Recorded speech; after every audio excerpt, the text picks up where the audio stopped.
পাঁচমিশালি যে গুঁড়োটা আছে। বিকালে একটা নাস্তা তৈরি করে নেবো, পাস্তা।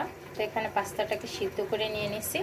আর পাস্তা করার এই যে মশলাগুলো দেখতে পাচ্ছেন, এই মশলাগুলোই দিয়ে উপকরণটা দিয়ে তৈরি করে নেবো। পেঁয়াজ রসুন মশলা, চিংড়ি মাছ, টমেটো, এটা দিয়েই পাস্তাটা তৈরি করে নেব। পেঁয়াজ মরিচ চিংড়ি মাছ দিয়ে একটু লাল করে ভেজে নিলাম লবণ দিয়ে।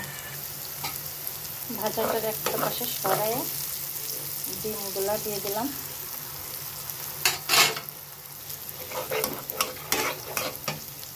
ডিমটা এক পাশে সরিয়ে একটু মশলা দিয়ে দিলাম, একটু চিনি দিয়ে দিলাম, একটু লবণ দিয়ে দিলাম, একটু ধনে জিরে, কাঁচা মশলা, জিরে মশলা দিয়ে দিলাম।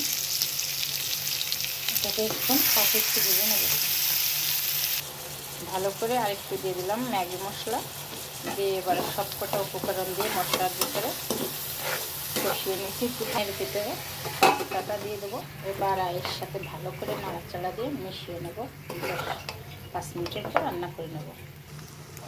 পাস্তাটাকে ভালো করে নেড়ে চেড়ে মিশিয়ে নেব। হয়ে গেল আমার এখানে পাস্তা রান্না। পাস্তাটা আমার এখানে তৈরি করা হয়ে গেছে।